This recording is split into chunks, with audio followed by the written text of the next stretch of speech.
जाए बस कौन हो जाएगा ये 4 बजे तो उठ जाएंगे। हाँ 4 बजे हाँ ये उठ जाएगा ना फोटो क्लिक करके। 2 मिनट में नहीं नहीं ऐसे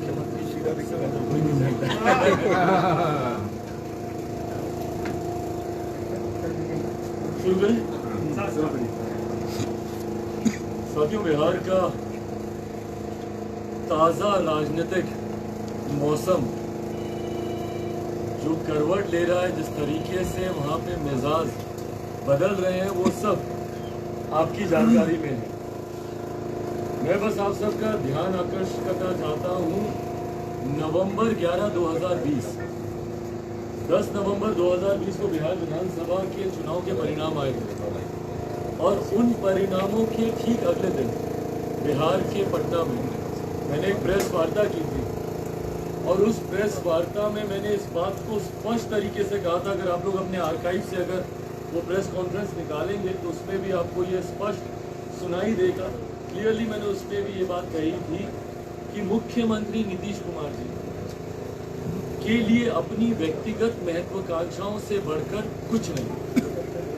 मुख्यमंत्री कैसे मुख्यमंत्री रहे, इसका तो वो निरंतर प्रयास करते ही हैं, पर कैसे वो प्रधानमंत्री बन जाए, कैसे वो राष्ट्रपति बन जाए, उसके लिए भी वो निरंतर प्रयासरत रहते हैं। ये बात मुख्यमंत्री नीतीश कुमार जी 2020 में भी भली भांति जानते थे कि कम से कम एनडीए में प्रधानमंत्री पद की वैकेंसी तो नहीं है, और इसीलिए उस दिन मैंने इस बात को कहा था कि बहुत जल्द मुख्यमंत्री नीतीश कुमार जी पुनः पलटी मारने वाले और वो महागठबंधन के साथ जाने का प्रयास करेंगे और उसके बाद उनका लक्ष्य होगा कि कैसे 2024 में ये प्रधानमंत्री पद के दावेदार बने। विपक्ष की तरफ से साझा उम्मीदवार बनने की इनकी महत्वाकांक्षा है, जो आज इनको बिहार के राजभवन तक लेकर जाए। भाई आज जब ये पुनः पलटी मार रहे हैं, आज जब ये पुनः एनडीए छोड़कर महागठबंधन में जा रहे हैं, भाई आप में से सब पढ़े लिखे लोग हैं, जानकार लोग हैं, कोई मुझे बता दे क्या ये बिहार के विकास के लिए हो रहा है? क्या इसके पीछे की मंशा बिहार का विकास है? बिहार में क्या कोई रुका हुआ ऐसा काम था जिसके लिए मुख्यमंत्री नीतीश कुमार जी जब तक वापस महागठबंधन में नहीं जाएंगे तो वो कार्य पूरा नहीं होगा? क्यों हो रहा है ये? पिछले 8 सालों में मुख्यमंत्री जी ने 3 अलायंसेस बदली। 2015 में एनडीए छोड़कर महागठबंधन के साथ, उसके बाद 2017 में रातों रात महागठबंधन छोड़कर एनडीए के पास आते हैं और उसके बाद अब एनडीए छोड़कर पुनः महागठबंधन के पास जा रहे हैं। कारण क्या है इसमें? बिहार का कौन सा हित इसमें छुपा हुआ है? मुझे मुख्यमंत्री नीतीश कुमार जी जवाब देना। इन्होंने 2015 में भी जनादेश का अपमान किया, 2020 के भी जनादेश का ही अपमान किया। 2015 का जनादेश महागठबंधन की सरकार के लिए था, उसका अपमान करके 2017 में ये एनडीए के साथ आ गए। हाँ सर दे रखा है फ्रेम। और उसके बाद 2020 का जनादेश बता दिया उसने जो एनडीए के लिए था, भारतीय जनता पार्टी के साथ मिलकर इन्होंने चुनाव लड़ा। अरे असाइनमेंट। और आज उस जनादेश का अपमान कर कर ये पुनः महागठबंधन के साथ जा रहे हैं। इसमें कौन सा बिहार का हित छुपा हुआ है मुझे बताएं। और पिछले 1.5 साल में भाई ये खूबसूरत समय था मुख्यमंत्री नीतीश कुमार जी के पास 2017 में जब ये वापस एनडीए में आए थे। वो एक खूबसूरत मौका था मुख्यमंत्री नीतीश कुमार जी के पास, क्योंकि एक लंबे समय के बाद जो प्रधानमंत्री जी की भाषा में डबल इंजन की सरकार कहा जाता है, वो डबल इंजन की सरकार एक लंबे समय के बाद, लगभग 2.5 दशक के बाद बिहार को मिली थी, जहां केंद्र की तर्ज में बिहार में भी सरकार थी। बिहार की विडंबना ये रही है कि एक लंबे अरसे तक केंद्र में कोई और सरकार, बिहार में कोई और सरकार, विरोधाभास ही उन सरकारों का इतना ज्यादा रहता है। जब बिहार में एनडीए की सरकार थी 2005 में, जब मुख्यमंत्री जी बनकर आए थे, केंद्र में यूपीए की सरकार थी, और जब तक केंद्र में यूपीए की सरकार केंद्र से हटी, एनडीए की सरकार बनी, तब तक मुख्यमंत्री जी महागठबंधन में चले गए। तो भैया 17 के बाद 22 तक ये खूबसूरत मौका था, उस डबल इंजन की सरकार का ये उपयोग कर सकते थे। भारतीय जनता पार्टी के साथ मिलकर, प्रधानमंत्री जी के साथ बैठकर बिहार के विकास के कार्यों को ये गति दे सकते थे। पर बदले में इन्होंने क्या किया? पूरा समय अपना व्यर्थ कर दिया अपनी व्यक्तिगत महत्वाकांक्षाओं के लिए। कैसे मैं राष्ट्रपति का दावेदार बन गया? भैया ये जो व्यक्ति सीएम मटेरियल ढंग से नहीं बन पाए, वो पीएम मटेरियल तक ही उनकी महत्वाकांक्षा सीमित नहीं थी, प्रेसिडेंट मटेरियल बनना चाह रहे। क्यों इन्होंने 6 अगस्त तक का इंतजार किया? भैया बताएं ना मुझे। क्या 6 अगस्त तक इनके भीतर, इनके मन में क्या ये महत्वाकांक्षा थी कि संभवतः मुझे उपराष्ट्रपति का उम्मीदवार बना दिया जाएगा, कुछ और नहीं तो भागते चोर की लंगोटी से भाई राष्ट्रपति नहीं बने तो उपराष्ट्रपति बन जाए? क्या ये महत्वाकांक्षा थी इनके भीतर? और अगर वो महत्वाकांक्षा नहीं थी तो 6 अगस्त के बाद रातों रात ऐसा क्या हुआ? मुख्यमंत्री जी की अंतरात्मा जागती है कई बार, पर उनकी अंतरात्मा तब ज्यादा जागती है जब जब इनकी कुर्सी डोलती है, जब जब मुख्यमंत्री पद इनको खतरे में दिखता है, मुख्यमंत्री जी की अंतरात्मा जागने लगती है। अब इनको पता था ना राष्ट्रपति बने ना उपराष्ट्रपति बने, अब इनको पता था कि सीएम भी ये ज्यादा दिनों तक नहीं रह पाएंगे और 24 के बाद तो संभव ही नहीं है इनका सीएम। और उस वक्त मुख्यमंत्री जी ने क्या शुरू किया? बहाने तलाशने शुरू किए। आज मुख्यमंत्री जी को चिराग मॉडल याद आ रहा है, हाँ, चिराग पासवान मॉडल उनको याद आ रहा है और डर इस बात का कि चिराग पासवान मॉडल पार्ट 2 कहीं रिपीट ना हो जाए। भैया जब वो चिराग पासवान मॉडल का जिक्र कर रहे थे तो हिम्मत ही तो सीधा बोलते ना कि कौन तैयार कर रहा था चिराग पासवान का मॉडल? चिराग पासवान के कंधे पर बंदूक रखकर आप दूसरों को निशाना बनाने का काम क्यों कर रहे हैं? भैया हिम्मत रखकर सीधा बोलिए कि भैया भाजपा ने क्या आपके साथ ये किया? भाई 2020 का निर्णय लोक जनशक्ति पार्टी ने किया। ये निर्णय मैंने लिया कि मुझे जनता दल यूनाइटेड के साथ चुनाव नहीं लड़ना है। भाई मैंने एक नीतिगत फैसला लिया क्योंकि मेरा खुद बिहारी फर्स्ट विजन डॉक्यूमेंट पे मैंने काम किया था और मैं मानता था कि भैया किसी भी गठबंधन में अगर आप जाते हैं तो एक परंपरा रही है गठबंधनों की कि आप साझा के पास पूर्ण बहुमत की सरकार है, वो अलग बात है, बट जब जब गठबंधन की सरकारें रही है एक कॉमन मिनिमम प्रोग्राम तैयार होता है। मेरा नहीं विश्वास है भैया मुख्यमंत्री जी के साथ निश्चय पर। मैं चाहता था कि मेरा बिहारी फर्स्ट को उसमें ऐड किया जाए, क्यों नहीं मुख्यमंत्री जी ने ऐड किया? मुख्यमंत्री जी बोलते हैं कि भारतीय जनता पार्टी ने इनका अपमान किया। भारतीय जनता पार्टी ने इनकी तमाम बातें मानते हुए, मैं भारतीय जनता पार्टी का कोई संरक्षण नहीं कर रहा हूं, पर जब ये बातें बोलते हैं तो इनको याद भी करना चाहिए भारतीय जनता पार्टी ने अपना गवर्नमेंट एजेंडा तक नहीं इनको दिया, जो मेरे लिए एक ऐतराज का विषय था। मैंने उस वक्त भी भाजपा से मैंने कहा था कि भैया आप एक ऐसी सरकार का हिस्सा क्यों बनने जा रहे हैं जो सरकार अपना एजेंडा ही आपका एजेंडा अपने गवर्नमेंट एजेंडे में लागू नहीं कर रही है। भैया 7 निश्चय एनडीए का तो एजेंडा नहीं था ना, वो महागठबंधन की सरकार में बना था जब मुख्यमंत्री नीतीश कुमार जी लालू जी के साथ थे। तो भाई जिस सरकार बदली पर एजेंडा तो नहीं बदला ना, वही एजेंडे पे काम हो रहा था जो लालू जी के वक्त महागठबंधन में हो रहा था, वही 2020 के बाद एनडीए के साथ होने लगा। भाजपा ने तो अपना एजेंडा भी नहीं दिया। तीसरे नंबर की पार्टी के नेता को उन्होंने मुख्यमंत्री बना दिया। कौन सी ऐसी बात थी जो कि मुख्यमंत्री जी ने कही और भारतीय जनता पार्टी ने नहीं मानी? आज ये बहाना तलाश रहे हैं, कभी चिराग पासवान को बहाना बनाते हैं, कभी बोलते हैं भैया भाजपा ने हमको अपमानित करने का काम किया। तमाम नीतियों से समझौता भारतीय जनता पार्टी करती रही, जिसका मुझे ऐतराज रहा है। सीए एनआरसी हमारे गृह मंत्री जी देश भर में उसको लागू करने की बात करते हैं और ये बिहार में उसके खिलाफ इन्होंने प्रस्ताव पारित किया। एक के बाद एक एजेंडे, जातीय जनगणना तक इन्होंने इनके साथ समझौता करके इनके घटक दल इनके साथ चलते रहे। पर ये मुख्यमंत्री जी की अपनी व्यक्तिगत महत्वाकांक्षाएं जिम्मेदार रही हैं। जरूरत है, मुख्यमंत्री की जरूरत है, तो मुख्यमंत्री जी अपनी महत्वाकांक्षाओं के लिए इस्तीफा देंगे, दोबारा सरकार बनाएंगे, फिर शपथ लेंगे। और इस बीच में जो सुखाड़ से जो किसान वहां पे मर रहे हैं उनका क्या? वो मरते रहेंगे। इनको कोई चिंता नहीं है कि बिहार में सुखाड़ से कितने किसान परेशान हैं। इनको कोई चिंता नहीं है कि रोज वहां पर छात्र हो, शिक्षक हो, वहां पे आंदोलन कर रहे हैं। और महंगाई और बेरोजगारी की तो चर्चा ही मुख्यमंत्री जी ने करना बंद कर दिया। 19 लाख का वादा कर ये सरकार में आए थे। आज अगर 19 लोगों को इन्होंने कहीं पे नौकरी दे दी हो तो मुख्यमंत्री जी जो कहेंगे मैं हारने को तैयार। पर ये सरकार मुख्यमंत्री जी को, और आज मैं इस बात को बोलता हूं, जिनके साथ ये मिलकर सरकार बनाने जा रहे हैं, मैं उन लोगों को भी कहूंगा भैया आप लोगों का भी भविष्य ये खराब करने जा रहे हैं। मुख्यमंत्री जी जो नए साथियों के साथ आज सरकार बनाने की उम्मीद से महामहिम राज्यपाल जी से मिलने जा रहे हैं, ये उनका भी भविष्य बर्बाद करेंगे और बहुत जल्द पुनः ये उनको भी धोखा देंगे। मुख्यमंत्री जी किसी के सगे नहीं भैया, जिसके साथ ये रहे सबसे पहले इन्होंने उसी को ही खत्म करने का काम किया। कल मैंने अपनी प्रेस वार्ता में एक उदाहरण दिया था कि जिस तरीके से कंस मामा ने मां देवकी के तमाम बच्चों का एक एक एक एक एक एक करके वध किया। क्यों? क्योंकि कंस को अपने प्राणों का डर था। मुख्यमंत्री जी को अपनी कुर्सी का डर है और इस डर से एक के बाद एक सियासी वध मुख्यमंत्री जी करते हैं। कोई भूल सकता है जौहर साहब के साथ इन्होंने क्या किया? शरद यादव जी रातों रात उनकी बिना मौजूदगी के उनको पार्टी के राष्ट्रीय अध्यक्ष के पद से हटाकर खुद पार्टी के राष्ट्रीय अध्यक्ष बने।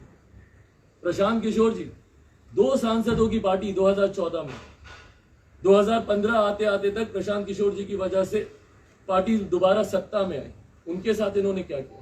उपेंद्र कुशवाहा जी जो भैया आज इनके बड़े भारी संरक्षक बने फिर रहे हैं कि देश इंतजार कर रहा है, ट्वीट कर रहे हैं कि आप आइए, देश इंतजार कर रहा है। भूल गए उपेंद्र कुशवाहा जी की इनके साथ क्या किए थे? ना सिर्फ इनको अपनी पार्टी से निकाला था, जो पार्टी इन्होंने बनाई थी उसको एनडीए गठबंधन से कैसे धक्के मार के बाहर करने का काम मुख्यमंत्री नीतीश कुमार जी ने किया था। और उसके बाद आरसीपी जी जो इनकी पार्टी की रीढ़ की हड्डी, 5 बार मुख्यमंत्री जी ने अगर मुख्यमंत्री पद की शपथ ली है तो उसमें सबसे बड़ा योगदान आरसीपी जी का रहा। तो कौन सा ऐसा इनका अपना है जिनको इन्होंने धोखा देने का काम नहीं किया? और आज भी मुख्यमंत्री जी जिनके साथ जा रहे हैं इनको भी बहुत जल्द पुनः धोखा देंगे ये। और ईमानदारी की बात है भैया, आज आप लोग के माध्यम से मैं आग्रह करना चाहूंगा और मैं तमाम उन लोगों से भी आग्रह करना चाहूंगा जो कहीं ना कहीं इस निर्णय को लेने में एक अहम भूमिका निभाने वाले हैं। आज की तारीख में जिस तरीके से जनादेश का अपमान कर कर सरकारों को बनाया गया, जरूरी है एक फ्रेश मैंडेट लेने की। जरूरी है कि बिहार चुनाव में जाए और जनता फैसला करे भैया कि कौन सही है कौन गलत है। और मैं मुख्यमंत्री जी से आग्रह करूंगा, लगभग 2 दशक होने को आए, अब तो हिम्मत कर लीजिए मुख्यमंत्री जी, एक बार तो बिहार में चुनाव अकेले लड़ लीजिए। जिस प्रदेश के आप 5 बार मुख्यमंत्री रहे, लगभग 2 दशक से आप उस प्रदेश के मुख्यमंत्री हैं, गठबंधन कोई भी मुख्यमंत्री आप रहे, तो कम से कम एक बार तो आप हिम्मत कर लीजिए, इनको इनकी ताकत पता चल जाए। आजमाइए भैया अपनी ताकत, आपको आपकी ताकत का एहसास हो जाएगा कि बिहार की जनता आपको कितना पसंद करती है। भैया विकास की रेखा की बात कर रही थी तो विकास की बात कर रहे थे ना कि मुख्यमंत्री जी ने इतना विकास किया, उनके विकास की पोल वही नेता जो कल प्रेस कॉन्फ्रेंस में बैठे हुए थे। क्या चिराग पासवान अकेला चिराग पासवान मॉडल था क्या 2020 के चुनाव में? क्या उपेंद्र कुशवाहा जी चिराग पासवान मॉडल नहीं थे क्या? कनेक्ट नहीं किया, उपेंद्र कुशवाहा जी चिराग पासवान मॉडल पे काम नहीं कर रहे थे? वो बात अलग है कि वो अपनी उपस्थिति तक उस चुनाव में दर्ज नहीं करा पाए। और चिराग पासवान ने इनकी पार्टी को हराया, तीसरे नंबर की पार्टी बनाया, आधे से ज्यादा इनके प्रत्याशी चुनाव हार के वो कर रहे। इनकी आवाज में आज सुनाई देती है। 22 महीने बीत गए, 22 महीने के बाद भी आज भी इनको वो दर्द जो चिराग पासवान ने 2020 के चुनाव में किया सुनाई देता है। पर उपेंद्र जी भी तो थे उसमें। भाई मैं पढ़ा 21वीं सदी का लड़का हूँ, मैंने बायो भी पढ़ी है, बट बायोलॉजी में मैंने कहीं ये नहीं पढ़ा कि किसी के पेट में भी दांत हो सकते हैं। ये ये ज्ञान प्राप्ति किसने दी देश को, दुनिया को? इनके राष्ट्रीय अध्यक्ष ललन सिंह जी ने, उनका वो वीडियो आप लोग कहेंगे तो मैं आपको फॉरवर्ड कर दूंगा, चाहेंगे तो आप देख लीजिएगा। उस वीडियो में ललन सिंह जी खड़े होकर भाषण दे रहे हैं कि मुख्यमंत्री के पेट में दांत है। यह आविष्कार उन्होंने किया। भाई उनके साथी रहे, उनको जरूर जानकारी होगी कि कहाँ कहाँ उनके दांत है नहीं है, और उसका ऑपरेशन तक करने की बात कर रहे थे। और आज उनके सबसे बड़े संरक्षक बने हुए कि मुख्यमंत्री जी ने विकास की इतनी बड़ी रेखा खींची। कौन सी विकास की रेखा खींची मुझे बता दें। इन 17 सालों में एक बिहार के लिए जो काम मुख्यमंत्री जी ने किया हो, एक काम गिना दे कम से कम। मैं 2, 4, 5 की बात ही नहीं कर रहा, एक काम गिना दे। विकास की रेखा, विकास की बात करते हैं, विकास इन्होंने ये किया ना कि एक दिन में वहां पे 15-15, 20-20 मर्डर होते हैं। बोलते हैं कोई और इससे बड़ी विकास की रेखा खींच के दिखाए, तो क्या 25 मर्डर करे कोई, तब आपसे बड़ी विकास की रेखा बनेगी? आपने अगर 5,000 करोड़ का घोटाला किया है 7 निश्चय में, तो क्या उसके 10,000 करोड़ का घोटाला करे आपसे बड़ी विकास की रेखा खींचने के लिए? तो ये कोई इनके लिए सिद्धांत मायने नहीं रखते। और आज के बाद मुख्यमंत्री जी की क्रेडिबिलिटी 0 है।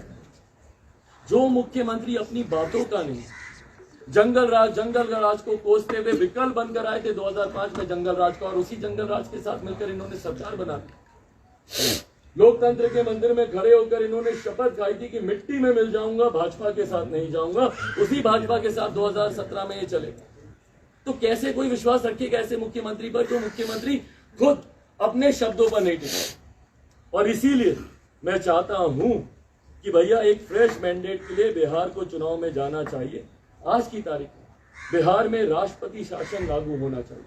ये जोड़ तोड़ की सरकारें इस तरीके से बनाना, आपका मन करेगा तो 4 दिन इनके साथ रहेंगे, फिर मन करेगा 4 दिन उनके साथ रहेंगे, फिर मन करेगा 4 दिन। मजाक चल रहा है क्या बिहार में सरकार को लेकर? कभी इनके साथ कभी उनके साथ। भैया आपकी कोई नीति, आपका कोई सिद्धांत, आपकी कोई विचारधारा है कि नहीं? अभी तो मुख्यमंत्री जी ने फिर भी किसी तरीके से जोड़ तोड़ करके 43 सीटें जीत ली थी।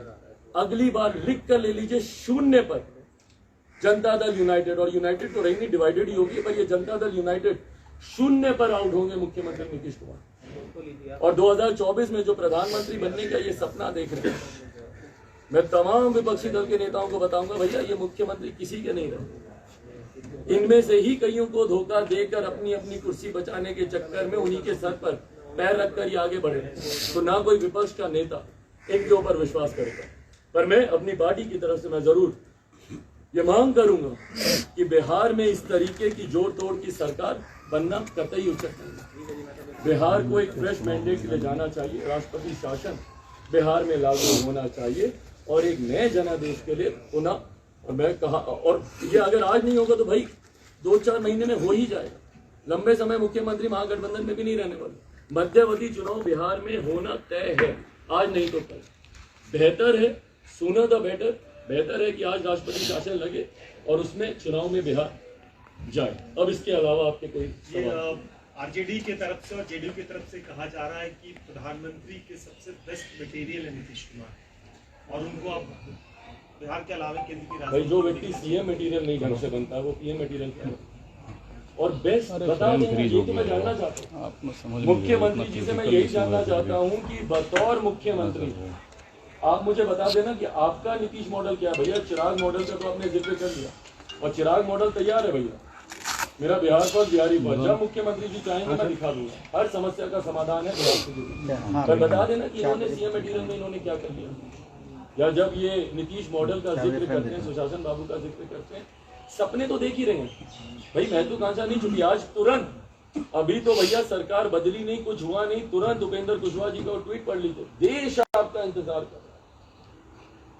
तो आप समझ ही लीजिए महत्वाकांक्षा। ये जानना चाहिए आज की जो डेवलपमेंट हुआ, इसके बाद आपका बीजेपी के प्रति कैसा रुझान रहेगा? अरे प्रभु, मेरा रुझान इसका कोई फर्क ही नहीं पड़ता। ये आज की तारीख में सवाल यहाँ कंप्लीट कर लीजिए। हाँ, दूसरा सवाल है कि जो आपके चाचा हैं वो एक तरह से तो नीतीश कुमार के साथ हैं, यहाँ केंद्र में सरकार में है, आप इसको किस तरह से देख रहे हैं? तो आपकी एक बहुत बड़ी लड़ाई जो परिवार के साथ हो रहा है, लीगेसी को ढूंढ रहे हैं, तो दोनों का जवाब है। भाई मैं कल छपरा में था, सारण में 13 लोग जहरीली शराब पीने से मरे। एक पवन पासवान करके एक लड़का है, वो भी छपरा का ही है नहीं था, उसको दबंगों ने पीट कर लात घूसे मारकर, उसके हाथ पांव बांधकर, वो वीडियो भी बहुत वायरल हुआ है, संभवतः आपने देखा होगा उसके पिटने का वो वीडियो, उसको पीट कर उसको मार दिया। बिहार में रोज हत्याएं हो रही, बिहार में शिक्षक जिनको हम लोग भगवान से भी बढ़कर दर्जा देते हैं, वो सड़क पर आंदोलन कर रहे हैं, अपना सर मुंडवा कर। छात्र आंदोलन है सड़क पर, 3 साल का कोर्स बिहार में 5 साल 6 साल में कंप्लीट होता है। ये सारी बातें मैं इसलिए बता रहा हूं कि ये समस्याएं हैं।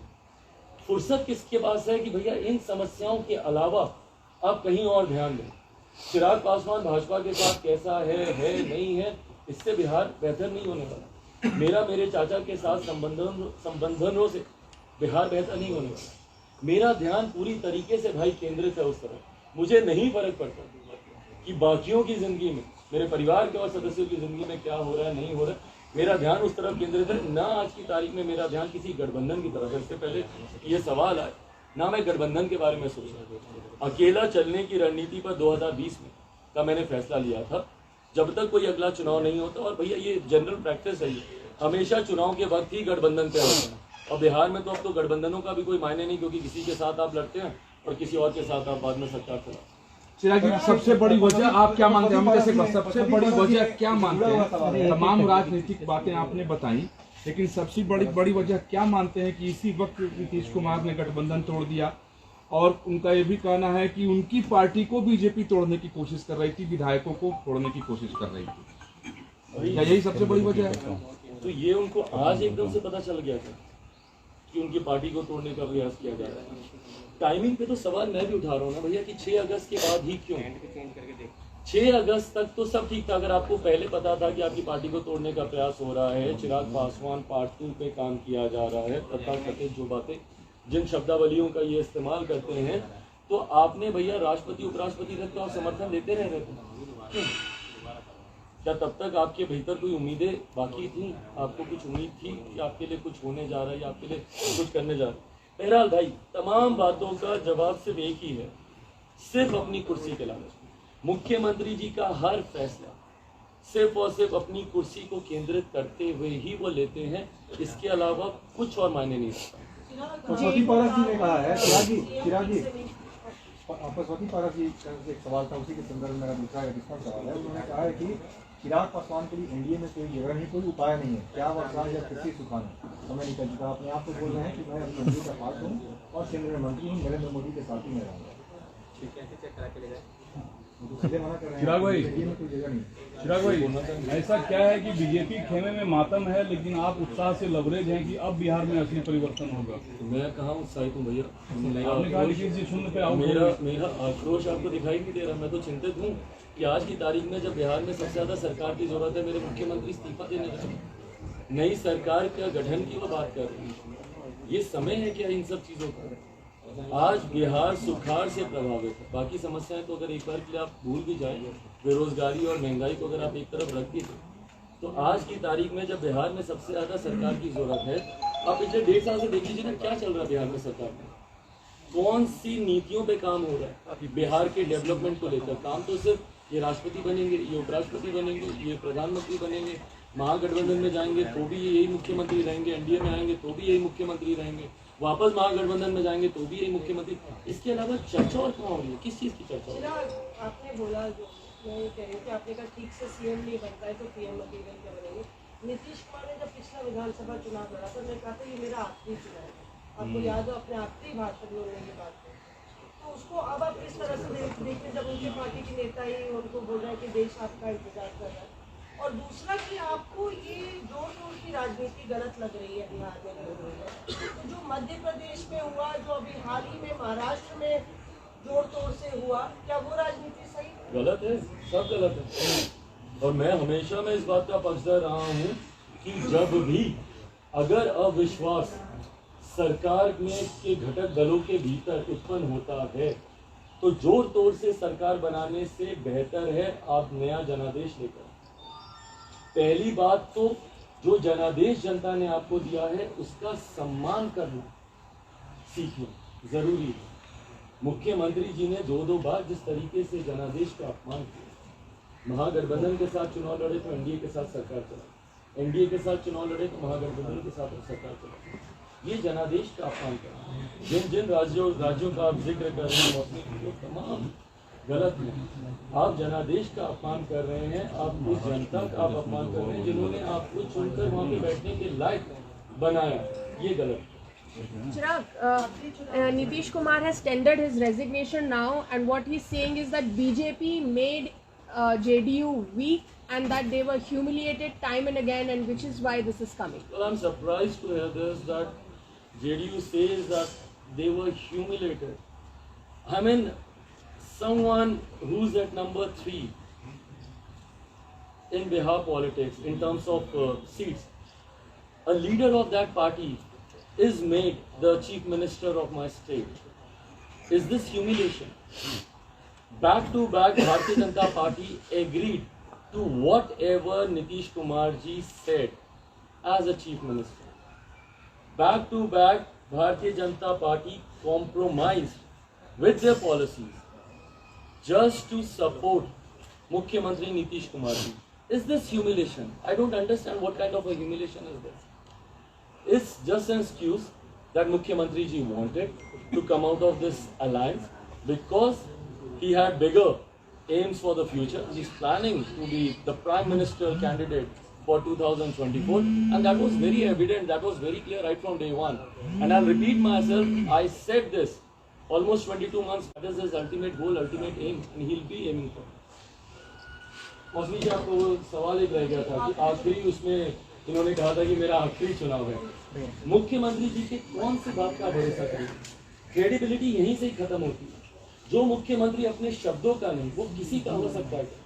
मैं एक और आपको एग्जाम्पल दूंगा, क्योंकि 16-17 साल बीत गए इस बात को। 2005 में जब मेरे मुख्यमंत्री प्रदेश के पहली बार मुख्यमंत्री बने थे, उस वक्त मुख्यमंत्री जी ने एक सपना देखा था और सार्वजनिक मंच से उन्होंने कहा था कि मेरा सपना है कि जितने पलायन किए हुए बिहारी दूसरे प्रदेशों में हैं, मेरा सपना है कि वो सब वापस आए, उन सबको मैं अपने प्रदेश वापस लेकर आऊंगा। जो मुख्यमंत्री 17 सालों में अपना सपना नहीं पूरा कर पाए, वो बिहारियों के सपने को क्या,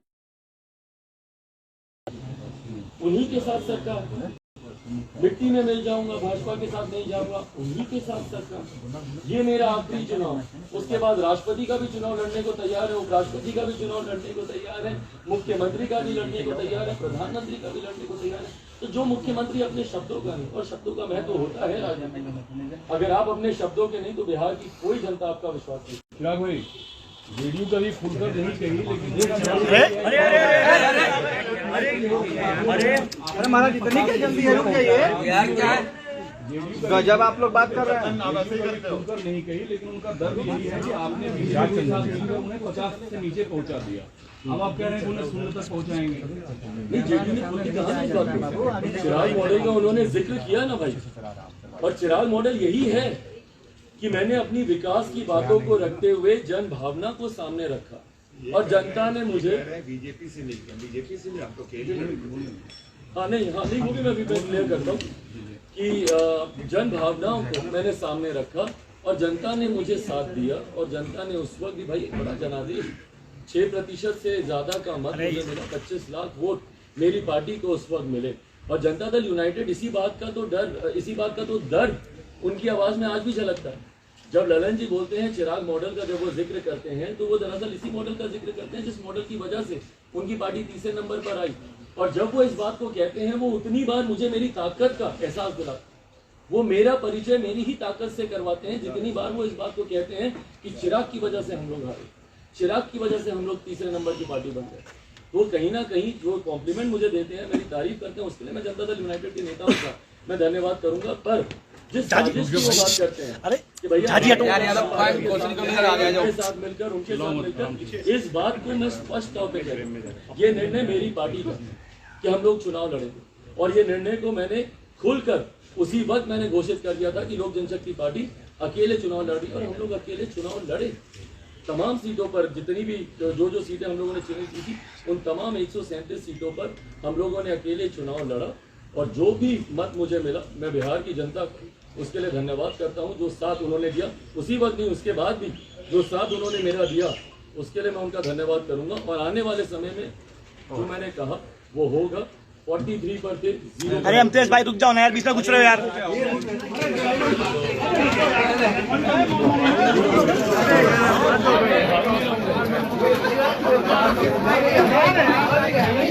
दस माइक तो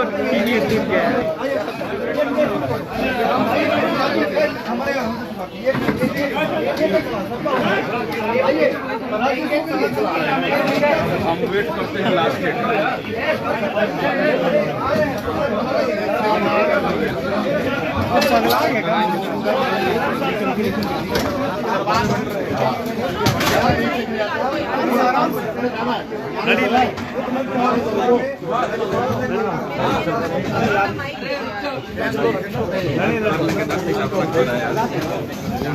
दोबारा से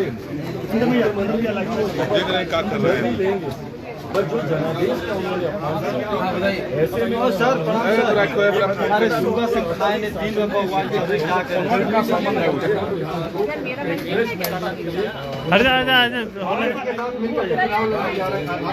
यार ऐसे मत डिस्टर्ब करो यार, एक सवाल होता है क्या, ये क्या तरीका है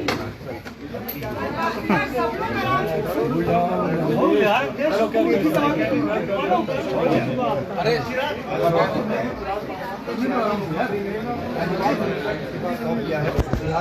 ऐसे है ना, मैं थोड़ा हाथ आन मैं तो शुभकामनाएं भैया बनाए, उनकी मंशा ही ये रही है। कि कभी इसके साथ कभी इसके साथ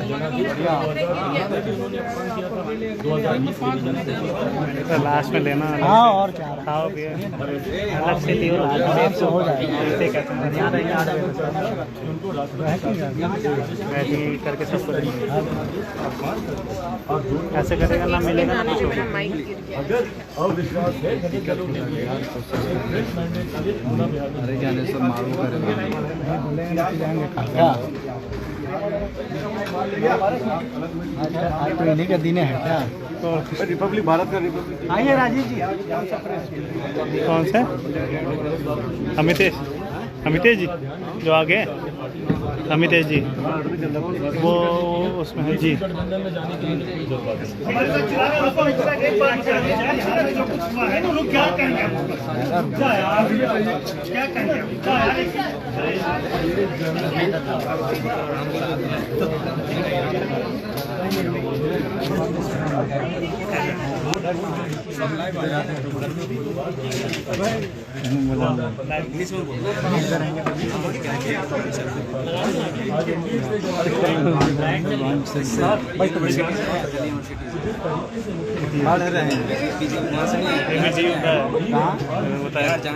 जामिया लेकिन आए तो हैं बिहार में ही ना? नहीं यू कोई काम करता है जी?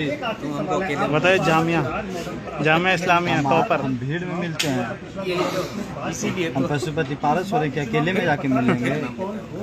दुश्मन है वो बात की आगे बढ़ रही है, इस पर क्या आप कहेंगे? क्या नीतीश को पक्का पता चल गया था इसलिए सरकार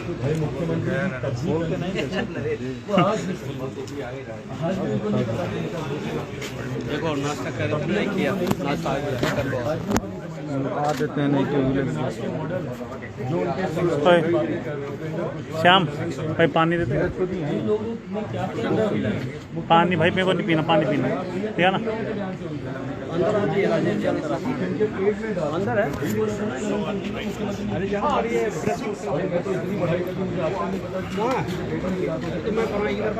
जनन जी ने ही दुनिया को देश को उन्होंने ये पानी बोतल क्या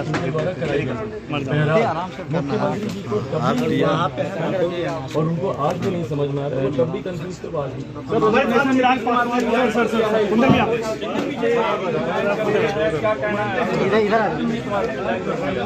अच्छी बात है भैया, वो रिजाइन करने के लिए ही की मंशा से ही वो गए थे तो उसी वो काम कर रहे थे। पर मुझे दुख इस बात का है कि जिस तरीके से मुख्यमंत्री जी ने बार बार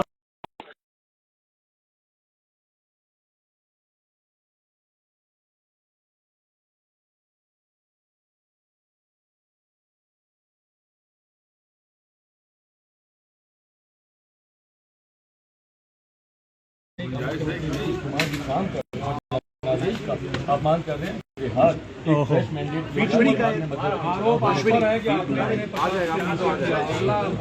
गरम हो रहा है। ठंडा नहीं है। मैं मानता हूँ, मैं कबूल करता हूँ इस बात और पूरे गर्व के साथ मैं कबूल करता हूँ कि मुख्यमंत्री जी के पतन में लोक जनशक्ति पार्टी रामविलास चिराग पासवान उनकी पार्टी को तीसरे नंबर की अब आगे हम लोग का बात है। और भैया जिस चिराग मॉडल की बात करते हैं, ये चिराग मॉडल जन भावनाओं का ही प्रतीक है। मैं उन जन भावनाओं को रिप्रेजेंट कर रहा था 2020 के चुनाव में जो बिहार की जनता सोच रही है और उसी का समर्थन बिहार की जनता ने दिया। एक बड़ा जनादेश लोक जनशक्ति पार्टी रामविलास के समर्थन में देखने को मिला वोट परसेंटेज में।